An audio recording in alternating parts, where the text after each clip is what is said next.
In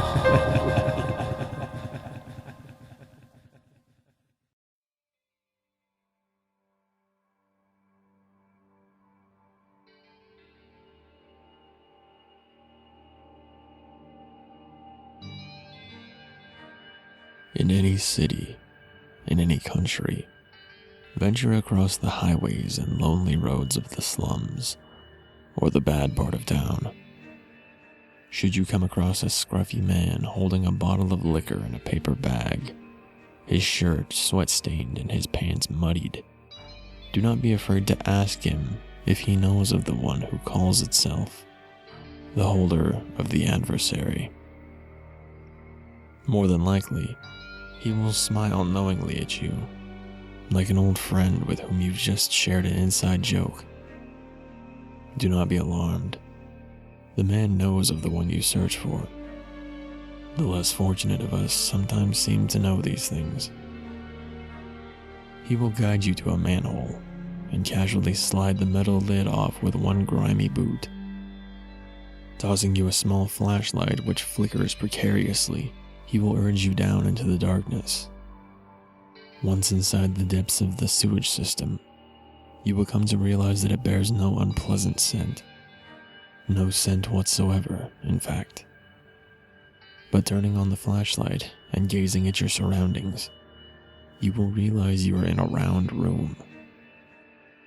On all the walls hang partially decomposed bodies, their owners forever suspended in a state of half-awareness, feeling all the pain and horror of being trapped inside these corpses. Corpses litter the floors, and you notice that one nearly touches you. You want to shrink away, but all at once, the smell arrives. It is the most awful thing you could have imagined.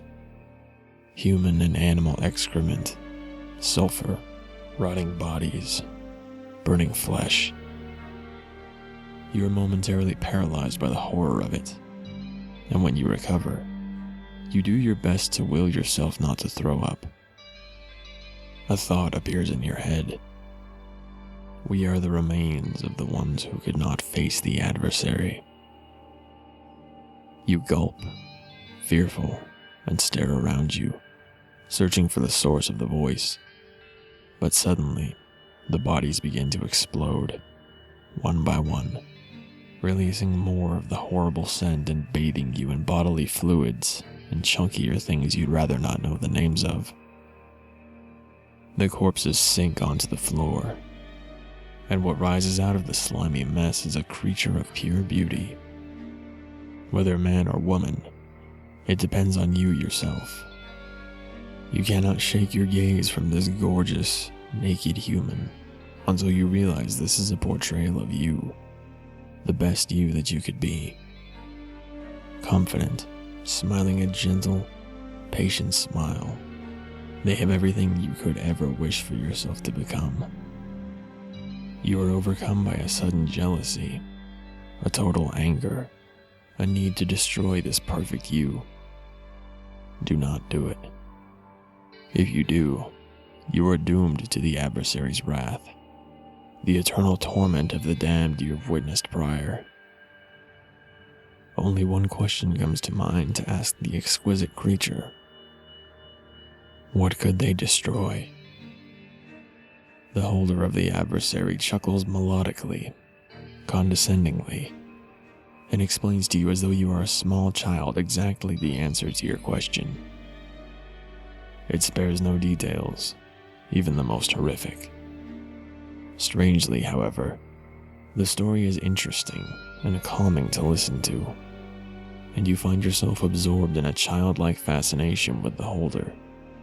You liken the holder's story to one told to you by a loved one, or a guide when you were a child, and you know that you now have the key to defeating the Adversary, that which the damned could not acquire. What will you do now, my child? The holder asks you, smiling pleasantly, as it places an object in your palm and closes your hand around it.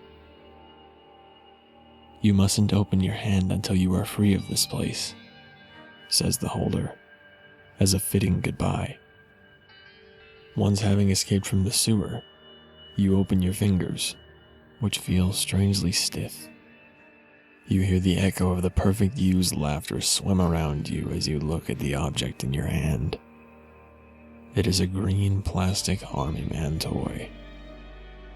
This object is the 14th out of 538. It understands how to defeat your greatest enemy and must never be allowed to join the rest.